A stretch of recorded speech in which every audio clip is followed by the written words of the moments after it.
요즘 유럽 방산 전문 매체들을 정리해보면 공통된 흐름이 하나 보입니다. 러시아 우크라이나 전쟁 이후 유럽 지상 전력의 기준이 완전히 다시 쓰이고 있다는 점입니다. 그 중심에 있었던 무기가 바로 대한민국의 K9 썬더였습니다. 로이터와 디펜스 뉴스가 반복해서 언급한 표현은 명확했습니다. 빠른 납기, 안정된 성능, 그리고 감당 가능한 가격, 155mm 52국 영장, 최대 사거리 약 40km 이상, 분당 최대 6발의 급속 사격 능력, 그리고 계약 후 약 2년 이내 인도가 가능하다는 일정은 전쟁 직후 전력 공백을 메워야 했던 유럽 국가들에게 거의 유일한 해답으로 읽혔습니다. 실제로 유럽 각국 국방부 내부 자료를 인용한 외신 분석을 보면 당시 경쟁 기종 대부분은 납기만 5년 이상이 걸렸고 일부는 생산 라인 자체가 멈춰 있었습니다. 그 사이 한국은 이미 양산 체계를 돌리고 있었고 이 차이가 판을 갈랐습니다.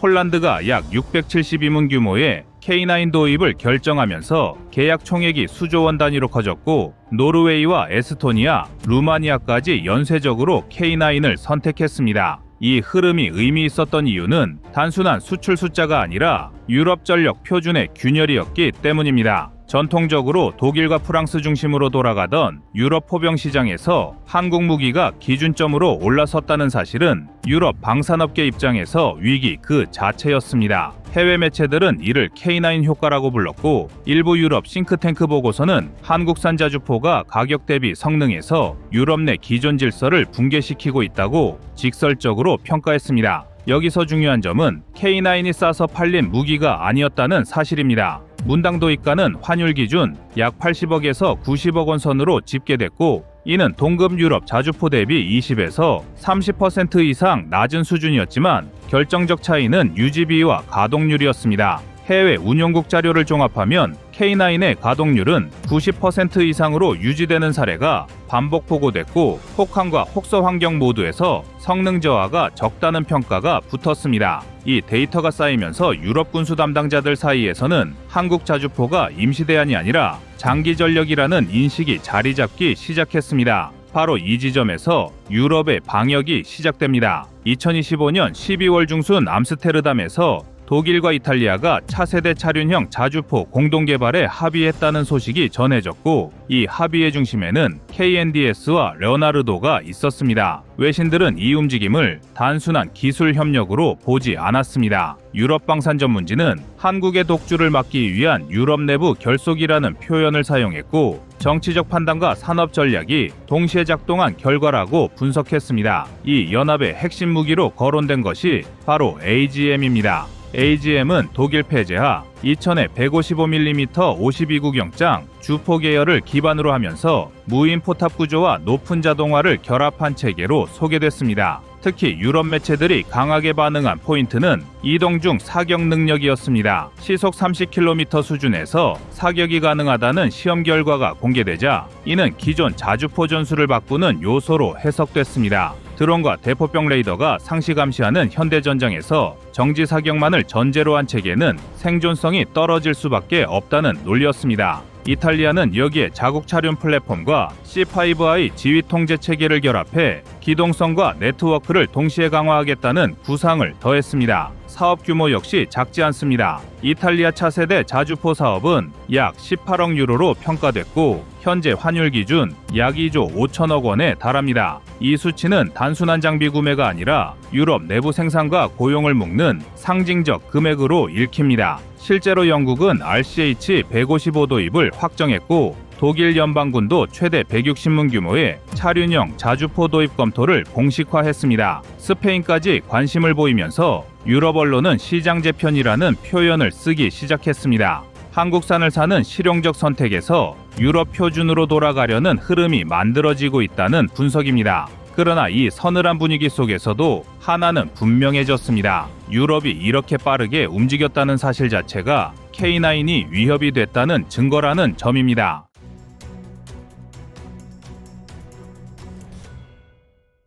사실 한국 자주포가 전 세계에서 이렇게 선전하지 않았다면 이런 연합은 필요하지 않았을 겁니다. 유럽 방산 질서를 흔들어 놓은 존재가 누구였는지를 역설적으로 보여주는 장면입니다. 지금 유럽 외신이 던지는 질문은 K9이 끝났는지가 아닙니다. K9 이유를 어떻게 막을 것인가입니다. 바로 이 지점에서 이야기는 다음 단계로 넘어갑니다. 유럽의 반격을 단순히 기술 경쟁으로만 보면 흐름을 놓치게 됩니다. 해외 방산 전문 매체와 나토 내부 분석 문서를 종합해보면 이번 독일과 이탈리아의 움직임은 성능 비교보다 통제권 회복에 초점이 맞춰져 있습니다. K9이 유럽을 휩쓴 결정적 이유는 포의 위력보다 생산과 운용의 주도권이 한국에 있었기 때문입니다. 한국은 이미 연간 수십문 단위의 안정적 생산 능력을 확보했고 실제 전시 상황을 가정한 재고와 부품 공급 계획까지 함께 제시했습니다. 폴란드 계약 과정에서 드러난 내부 자료를 보면 단순 도입이 아니라 전시 보충 생산까지 포함한 일정이 평가 항목으로 작동했습니다. 유럽 기존 업체들이 이 부분에서 답을 내놓지 못한 반면 한국은 공장 가동률과 인력 투입 계획을 수치로 제시했습니다. 이 차이가 결정적이었습니다. 그래서 유럽의 대응은 이동 중 사격이라는 한 가지 기술을 앞서면서도 본질은 다시 유럽 내부에서 생산과 유지 체계를 돌리겠다는 선언에 가깝습니다. AGM과 RCH-155가 차륜형으로 가는 이유도 여기에 있습니다. 차륜형은 궤도형보다 유지비가 낮고 도로망을 활용하기 쉬워 평시 운용 부담이 줄어듭니다. 독일과 영국이 이 방식을 선택한 배경에는 국방비 압박과 병력 구조 문제가 동시에 작용하고 있습니다. 다만 외신 분석을 보면 이 선택에는 분명한 한계도 함께 언급됩니다. 차륜형 자주포는 기동성이 뛰어난 대신 방호력과 연속 사격 능력에서 궤도형 대비 제약이 있습니다. 실제로 유럽 군사분석 매체들은 고강도 포병 교환 상황에서는 여전히 궤도형이 필요하다는 평가를 반복합니다. 여기서 K9의 위치가 다시 부각됩니다. K9은 궤도형이라는 한계로 평가받던 요소를 생산성과 신뢰성으로 상쇄해 왔습니다.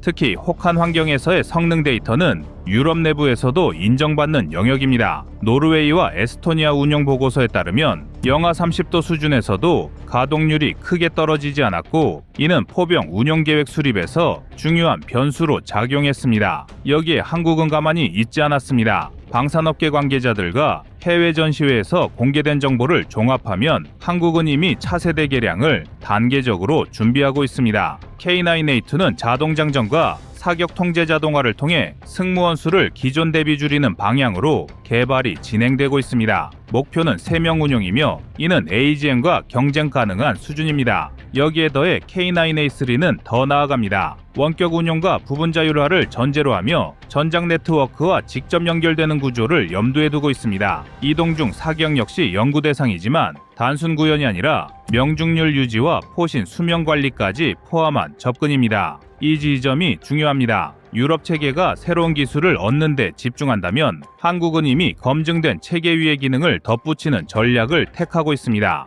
이 차이는 시간과 비용에서 큰 격차를 만듭니다. 실제로 유럽 차세대 자주포들이 대량 전력화되는 시점은 2030년 전후로 전망됩니다. 반면 K9 계열은 이미 배치된 수백 문을 단계적으로 업그레이드할 수 있습니다. 이 구조는 전시 지속 능력에서 강력한 무기가 됩니다. 결론적으로 지금 벌어지는 유럽의 공세는 K9이 밀렸다는 신호가 아닙니다. 오히려 K9이 유럽 방산 질서의 중심으로 올라섰기 때문에 벌어지는 반작용입니다. 독일과 이탈리아가 손을 잡았다는 사실 자체가 한국 자주포가 유럽 단독으로 상대하기 어려운 존재가 됐다는 고백에 가깝습니다. 한국 방산은 이제 선택의 기로에 서 있습니다. 가격과 납기로만 싸우던 국면은 지나갔고 앞으로는 현지 산업과 얼마나 깊이 엮일 수 있는지가 관건이 됩니다. 동시에 기술 진화 속도를 늦추지 않아야 합니다. 이동 중 사격이라는 화두는 위협이 아니라 다음 단계로 가라는 신호에 가깝습니다. K9이 만들어낸 시간과 숫자의 축적은 하루아침에 무너질 성격이 아닙니다. 유럽의 포병연합이 본격 가동된 지금 한국은 시험대에 오른 동시에 다음 판을 설계할 기회를 잡았습니다.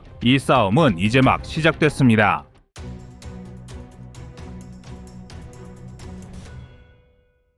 다음은 25년 3월 3일 에스토니아 천무 대박 가능성 영상입니다.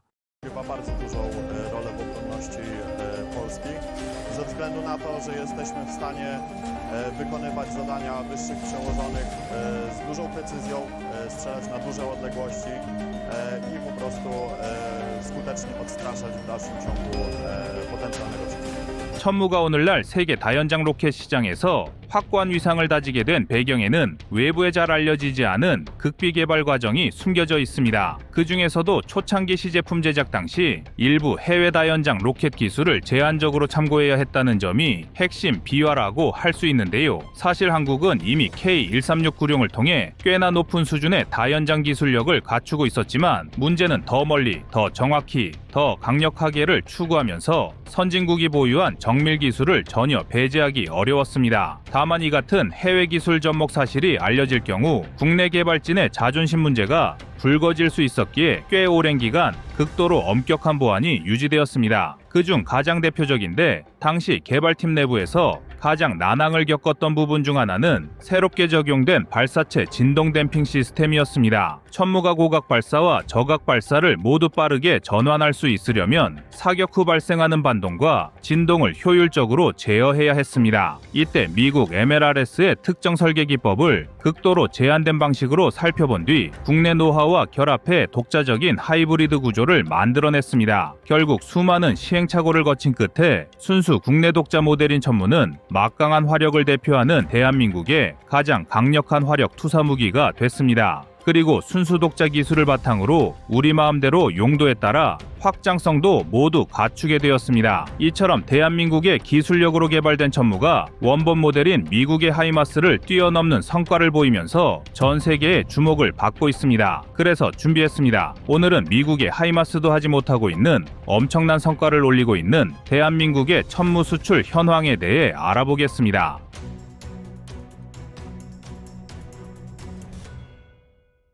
에스토니아는 이미 미국산 에밀사이 하이마스 1차 물량 6문을 확보했으며 실제 전력화가 곧 이루어질 예정입니다. 하지만 우크라이나 전쟁 이후 하이마스에 대한 전 세계 수요가 폭증하면서 추가 물량인 2차 도입분을 언제 받을 수 있을지 기약이 없다는 점이 문제로 부각되고 있습니다. 미국 록히드 마틴 측은 생산 라인이 이미 포화 상태에 가깝고 우크라이나에 직접 지원되는 물량조차 속도를 내기 어려운 상황이라고 전했는데요. 하지만 국가의 안보가 위태로운 에스토니아 입장에서는 신속한 납품이 매우 중요합니다. 우크라이나에 대량의 무기 장비를 지원해버려 자국 포병 전력이 빠르게 줄어든 상태이므로 그 공백을 메우기 위해 조속히 새로운 화력을 도입해야 하는 것은 당연해 보이는데요. 사실 에스토니아가 우크라이나의 포병 전력을 지원한 이유는 미국과의 전략적 동맹 강화로 나토 내 영향력 확대를 꾀하기 위함이었습니다. 이런 이유는 결론적으로 러시아에 대한 자국의 전쟁 위협 억지력 확보에 있습니다. 소련 점령의 역사적 경험으로 인해 강한 발러 정서를 가진 에스토니아는 우크라이나 전쟁을 러시아의 팽창주의적 위협으로 인식하고 있었는데요.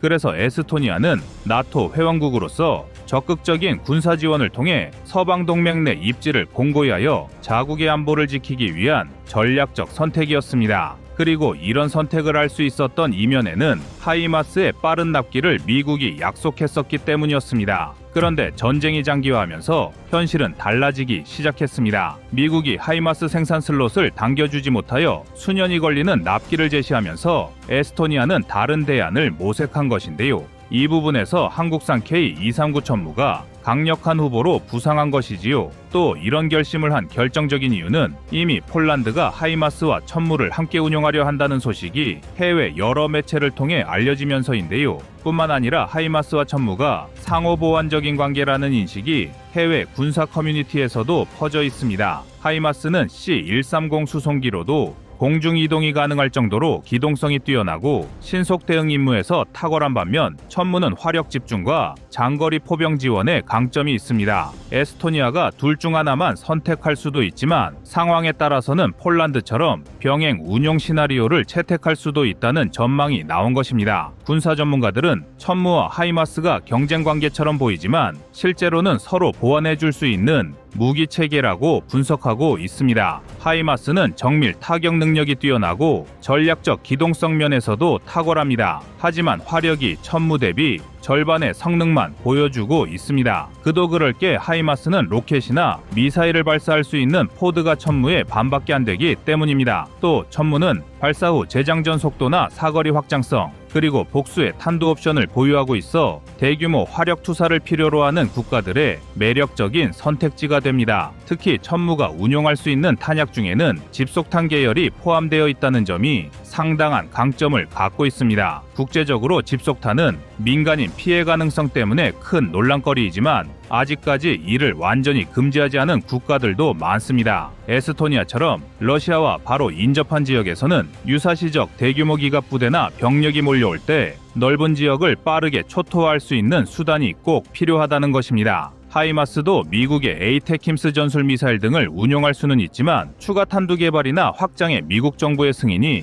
필수적이라는 제약이 존재합니다. 그런데 천무는 이런 제약이 미국보다는 훨씬 자유롭습니다. 더 나아가 천무는 앞으로 사거리 200km 이상급 유도 로켓을 개발할 잠재력을 지니고 있습니다. 일부 방산 관계자들은 이미 내부 시험 단계에서 180에서 200km급 프로토타입을 검증하고 있다는 언급을 비공식적으로 내놓기도 했을 정도인데요. 만일 이 사거리가 실제로 확장된다면 하이마스에서 제공되는 에이테킴스급 전술 미사일과는 또 다른 운용 방식을 국가별로 설계할 수 있게 됩니다. 에스토니아가 고려할 만한 또 다른 후보로 튀르키의 로켓안사 칸 시스템과 이스라엘 엘비세 펄스 등을 거론할 수 있습니다. 다만 튀르키예 칸은 중국 둥펑12 단거리 미사일 기술을 이전받아 개발된 것으로 알려져 있어 서방 국가들이 민감하게 바라보는 측면이 있습니다. 때문에 사실 서방 국가들에는 낙제점을 받았다고 해도 과언이 아닙니다. 나토 소속인 튀르키예가 중국 기술로 만든 미사일을 재판매하는 것은 정치 외교적 변수로 작용할 공산이 크기 때문입니다. 펄스 역시 이스라엘의 노하우가 집약된 다연장 로켓 시스템으로 우수한 성능에 대한 평가가 많습니다. 그럼에도 불구하고 에스토니아나 폴란드 같은 동유럽 국가들은 한국 무기 도입에 좀 더 호의적인 움직임을 보이고 있습니다. 폴란드의 사례처럼 이미 다수의 한국산 무기를 한꺼번에 계약해 빠르게 납품받는 K방산 패키지 딜이 일정 부분 성과를 내고 있기 때문인데요. 즉, 전 세계에서 천무는 이미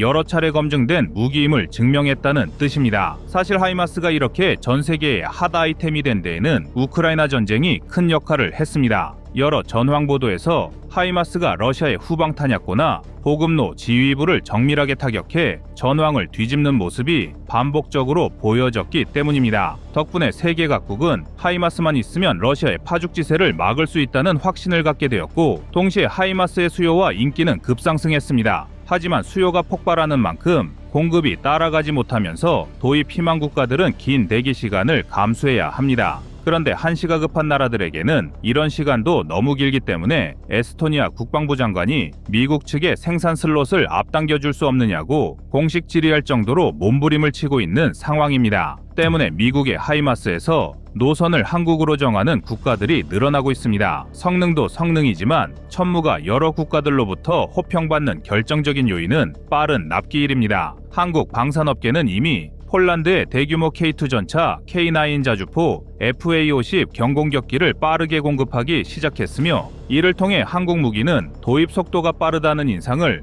유럽 전역에 심어주고 있습니다. 또 전 세계의 폴란드가 한국과 협력하면 우리의 요구 시기에 맞춰 장비를 받을 수 있다는 실제 사례를 보여주면서 자동으로 대한민국 방산이 홍보되었습니다. 이를 통해 현재 다른 유럽 국가들의 관심이 대한민국의 방산 무기로 집중되고 있는 것입니다. 하이마스가 1, 2년 후 혹은 그 이상의 기간을 기다려야 겨우 도입될 상황이라면 당장 눈앞의 전력 공백을 어떻게 메울지 초조한데, 폴란드처럼 실제로 하이마스와 천무를 동시에 도입해 분산 배치하고 신속 기동 임무에는 하이마스를, 대규모 화력 지원 임무에는 천무를 투입할 계획을 세운다면 전략적 공백도 메우면서 다양한 전술을 사용할 수 있다는 장점이 생기게 된 것입니다. 반면 미국 입장에서 보면 에스토니아는 러시아를 견제하는 매우 중요한 발트 3국 중 하나이므로 에스토니아가 완전히 한국산 무기 쪽으로 넘어가는 걸 달가워하지 않을 수도 있습니다. 그렇지만 우크라이나 지원과 다른 동맹국들의 요청으로 하이마스 생산 일정이 꽉 찬 상황에서 미국이 얼마나 에스토니아 요구를 반영해 줄 수 있을지는 미지수라는 게 전문가들의 의견입니다.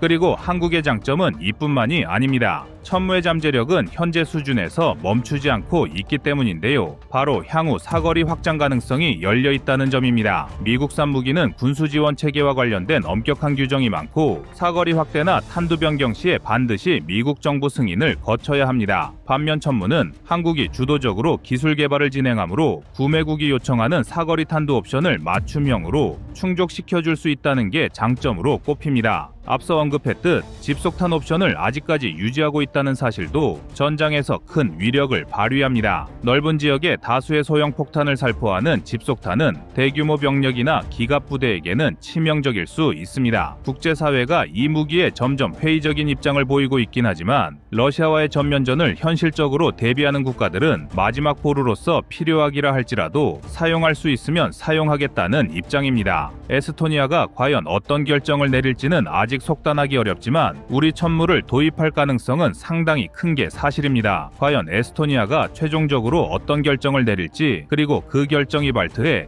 연안 전체 안보 지형과 나아가 나토의 동부전선에 어떤 영향을 미칠지 관심이 집중되고 있습니다. 분명한 점은 천무와 하이마스 모두 우크라이나 전쟁 이후 다연장 로켓 시스템 분야에서 한 축을 담당하고 있으며 러시아 위협에 대비하는 유럽 국가들에게는 더 이상 간과할 수 없는 필수 전략 자산이 되어가고 있다는 사실입니다.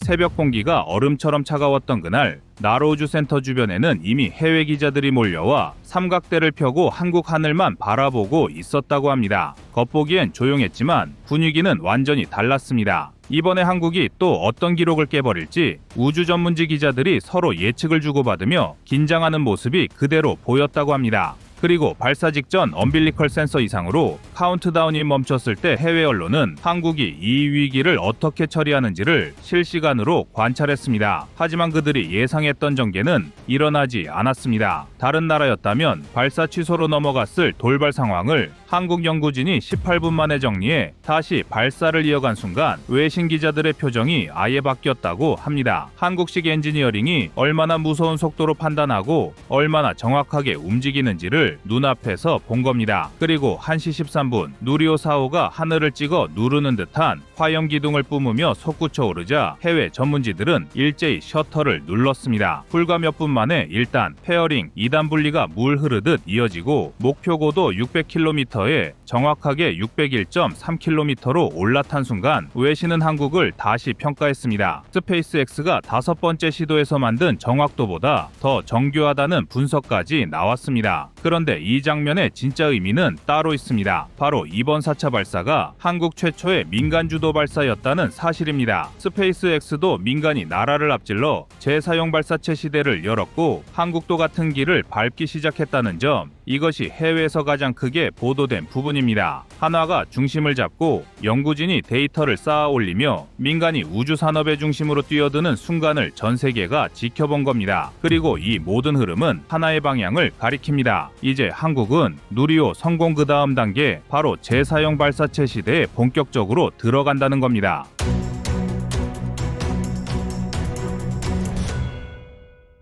누리호 4차 발사가 끝난 직후 해외 전문가들이 가장 집중적으로 분석한 지점은 한국이 이후 어떤 우주 전략을 펼칠지였습니다. 그 분석의 중심에는 어느 나라보다 빠르게 성장하는 한국의 재사용 발사체 기술이 자리 잡고 있었고, 이 기술이 미국의 스페이스X와 자연스럽게 비교되기 시작했습니다. 그런데 여기서 놀라운 점은 단순한 후발 국가의 추격이 아니라 데이터와 구조적인 개발 방식에서 한국이 보여주는 속도가 기존 강대국의 수치를 압도하는 흐름을 만들고 있다는 사실이었습니다. 해외 전문가들은 스페이스X가 재사용 발사체를 처음 상용화하기까지 약 9년이 걸렸다고 분석합니다. 실제로 팰컨 9 블록 5 기준 첫 회수 성공까지는 총 15번의 대형 테스트가 필요했습니다. 반면 한국이 계획 중인 KSLV-3 기반 재사용 발사체 개발 로드맵은 불과 5년입니다. 외신들은 이 기간이 현실 가능하냐고 묻다가 한국이 누리호 개발 과정에서 사회 발사만으로 얻은 200개 이상의 구조, 추력 연소 데이터 세트와 국내 스타트업이 확보한 하이브리드 엔진 착륙 시험 데이터까지 합치면 전체 개발 속도가 크게 단축될 수 있다고 평가했습니다. 스페이스X가 엔진 열화 데이터를 확보하는 데 4년이 걸렸던 반면 한국은 누리호 엔진군에서 축적한 연소 안정성 데이터만 약 130회 이상 세부 분석이 이루어져 추가 시험 없이도 모델링이 가능한 상태라는 점이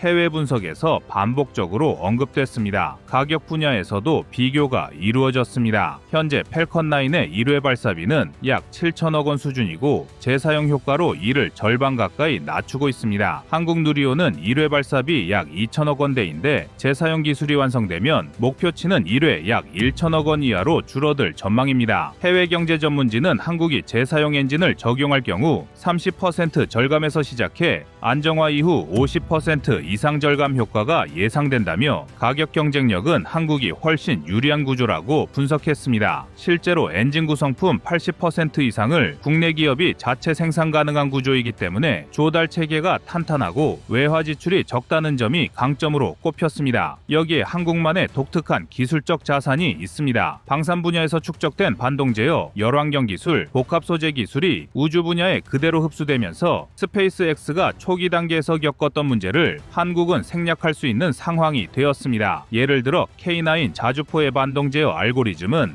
발사체 착륙 시 지상 충격 흡수 계산에 그대로 응용되고 있으며 천무복합 소재 기술은 발사체 구조 경량화에 이미 적용돼 무게 대비 강도가 미국 제품 대비 약 12% 높은 것으로 평가되었습니다. 이런 결합은 한국만이 구현할 수 있는 방식으로 해외 전문가들은 이를 한국형 우주방산 융합 모델이라고 부릅니다. 특히 미국과의 가장 큰 차이는 엔진 기반입니다. 스페이스X는 메탄 기반 랩터 엔진으로 초고 성능을 추구하는 방식인데 개발 난도가 매우 높고 열환경이 극악하여 고주기 재사용에서 수명이 떨어지는 단점이 있습니다. 반면 한국이 병행 개발 중인 파라핀 기반 하이브리드 엔진은 연소 온도가 비교적 낮고 구조가 단순하면서도 추력 대비 비용 효율이 좋아 스페이스X가 지금까지 상용화하지 못한 영역입니다. 세계 최초로 하이브리드 엔진 기반 수직 이착륙 시험에 성공한 국가가 한국이라는 점에서 해외 우주 전문지는 이 엔진이 상용화될 경우 발사 비용은 스페이스X 초기 수준보다 30에서 40% 떨어질 가능성이 있다고 분석합니다. 또 하나 주목받은 부분은 한국이 가진 시험 주기 속도입니다. 스페이스X는 연간 평균에서 7회 엔진 주요 시험을 진행했던 반면 한국은 누리호 개발 과정에서 연간 20회 이상 연소 시험을 수행했고 중소형 엔진 시험까지 포함하면 40회 가까운 시험이 이루어졌습니다. 이 말은 기술 안정성 확보 속도가 미국보다 거의 2배 가까이 빠를 수 있다는 의미입니다. 여기에 국내 스타트업이 자체 엔진 시험 스탠드를 구축하면서 국가연구소 외에 실험 시설이 늘어나고 있어 속도는 더 빨라질 전망입니다. 외신들은 한국이 가진 독특한 장점을 따로 적어두었는데 연구 개발 속도가 빠른 이유를 국가 프로젝트의 관리 방식과 민간 기업의 리스크 감소 구조에서 찾았습니다. 미국은 프로젝트마다 예산 심사가 길고 유럽은 의사결정 체계가 복잡해 시간이 더 걸리지만 한국은 실패 이후 제시도까지의 주기가 매우 짧다는 점을 근거로 제시했습니다. 실제로 이번 4차 발사도 2차례 연기된 적이 있었지만 연기 기간 동안 엔지니어들이 재검증한 파트의 개수가 꽤 많았다는 점을 외신 기자들이 직접 항공우주청 관계자에게 확인했다고 합니다. 특히 외신들이 더 크게 관심을 보인 건 누리호와 같은 일회용 발사체의 성공이 아니라 그 이면에서 조용히 진행된 하이브리드 재사용 발사체 기술 시험이었습니다. 한국 스타트업이 파라핀 기반 연료를 사용한 하이브리드 엔진을 이용해 수직 이착륙 시험에 성공한 사실은 외신들에게 이례적이라는 평가를 받았습니다. 파라핀 계열 연료는 폭발 위험이 적고 정비 비용이 낮아 재사용 발사체에 적합하지만 제어 난도가 높아 상용화 사례가 없었기 때문에 세계 최초라는 타이틀을 한국 기업이 가져갔다는 점은 외신들이 가장 주목한 장면이었습니다. 엔진 제어가 불안정했던 1차 시험에서 얻은 데이터를 기반으로 2차에서 안정적인 착륙을 구현한 과정은 외신에서 한국 스타트업의 데이터 기반 시험 문화로 소개되기도 했습니다. 해외 보도들은 또 하나의 핵심 흐름을 강조했습니다. 누리호가 정확하게 궤도에 위성을 넣어주는 능력이 확보된 지금부터 한국이 본격적으로 노려야 할 분야가 재사용 발사체라는 점이었습니다. 해외에서는 이미 재사용 모델이 발사 비용 절감의 핵심으로 자리 잡았고 실제로 스페이스X는 재사용을 통해 발사 단가를 절반 이상 낮추었습니다. 외신들은 한국도 지금 시기부터 재사용 기술을 본격적으로 접목할 경우 발사비 절감 효과가 초기에는 약 30%, 안정화 이후에는 50% 이상으로 확대될 것이라고 분석했습니다. 특히 한국의 우주 산업이 지금까지 국책연구소 중심이었다면 앞으로 민간 스타트업이 실험적 기술을 개발하고 한구연이 이를 보완하는 늘어나며 대형 기업이 양산을 맡는 구조로 빠르게 변할 가능성이 크다는 점을 외신들은 주목했습니다. 이 변화는 단순한 산업 생태계 변화가 아니라 국가 전략 차원의 방향 전환이라는 평가가 많았고, 일부 해외 군사 전문지들은 한국이 이 속도와 구조를 유지한다면 아시아 지역에서 일본을 추월해 기술 선도국으로 도약할 가능성이 높다고 분석했습니다. 외신들은 이런 패턴이 과거 한국의 방산 산업 발전 방식과 매우 비슷하다는 점까지 언급하며 속도와 완성도를 동시에 갖춘 한국식 모델이 우주 개발에까지 적용되기 시작했다고 평가했습니다. 이런 해외 분석들 속에서 눈에 띄는 부분이 하나 있었습니다. 한국의 누리호 4차 발사는 단순한 성공이 아니라 재사용 발사체 진입을 위한 토대를 만들었다는 것입니다. 외신들은 이 흐름이 이어질 경우 한국의 경제와 국방력에 미치는 전략적 효과가 상당할 것이라고 전망했는데, 이 부분은 본론에서 더 깊게 다뤄보겠습니다. 여기에 한국 기업의 제조 방식도 비교 대상으로 떠올랐습니다. 스페이스X의 1단 부스터는 고도의 용접 기술과 대형 단조품이 필요한데, 이 분야가 미국에서도 병목 구간으로 지적된 적이 많습니다. 반면 한국은 조선 방산 분야에서 대형 용접과 정밀 금속 가공 기술이 세계적 수준이고, 엔진 챔버 제작에 필요한 고속 분말 적층 기술도 성장세가 빠릅니다. 실제로 한국이 개발 중인 백통급 엔진의 국산화율은 이미 95% 이상이며 전체 발사체 기준으로는 90%가 넘습니다. 미국의 펠컨 9 초기 국산화율이 70% 수준이었던 점을 고려하면 한국은 시작부터 다른 국가보다 더 자립적이고 비용 경쟁력 있는 구조를 갖고 있다고 볼 수 있습니다. 이런 요소가 결합된 결과 해외 전문가들은 한국이 재사용 발사체를 완성하면 아시아에서 일본을 뛰어넘고 기술 성장 속도로 보면 미국 다음으로 빠른 국가가 될 가능성이 크다고 평가했습니다. 일본 H3 발사체가 연속 실패하면서 개발 주기가 길어진 것이 대비 요소로 자주 언급되는데, 한국은 실패 후 재도전까지 걸리는 시간이 일본보다 4배 빠릅니다. 실제로 일본이 주요 엔진 상태 점검과 재검증에 6개월이 걸린 사례가 있었던 반면 한국은 같은 수준의 엔진 검증을 6주 만에 끝낸 기록이 있습니다. 국가 시스템 구조에서 오는 속도 차이입니다.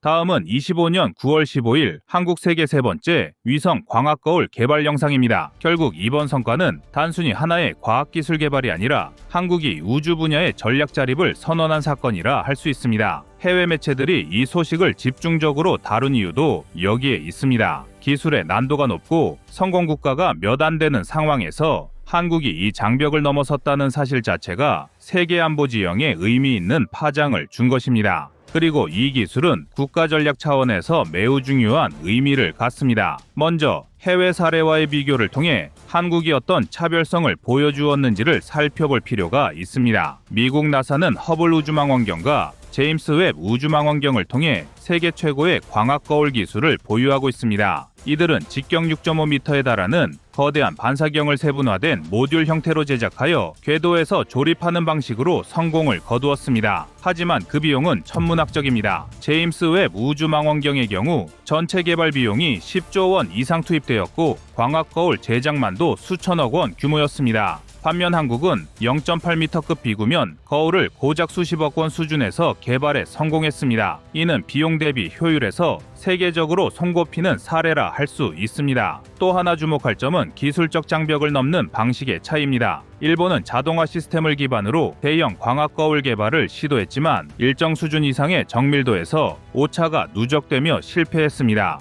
유럽 역시 기계 의존도를 높여 생산 효율성을 추구했지만 한국처럼 수작업 기반의 초정밀 공정을 결합하지 못했습니다. 한국은 첨단 측정 장비와 장인 정신을 융합하는 방식으로 세계적 난제를 해결했고, 이는 결과적으로 새로운 제조 패러다임을 제시한 셈입니다. 군사적 측면에서도 파급력은 큽니다. 광학 거울의 성능은 곧바로 위성 영상 해상도로 이어지기 때문입니다. 현재 상업 위성 중 최고 수준은 약 30cm 해상도이며 이는 군사 정찰용으로도 충분히 의미 있는 수준입니다. 한국이 이번에 확보한 기술은 이와 동등하거나 그 이상의 해상도를 제공할 수 있는 기반을 마련했습니다. 특히 북한의 고체 연료 ICBM, 이동식 발사대, 해상 발사 플랫폼 같은 은폐된 표적을 포착할 수 있다면 억제력과 대응력 모두에서 큰 우위를 점할 수 있습니다. 국제적으로 보면 미국의 나사, 프랑스 CNES, 일본 JAXA 정도가 이 분야의 선두주자로 평가됩니다. 그들이 개발한 대형 비구면 거울은 직경 1m 이상에 달하면서도 수천 분의 1mm 수준의 정밀도를 유지합니다.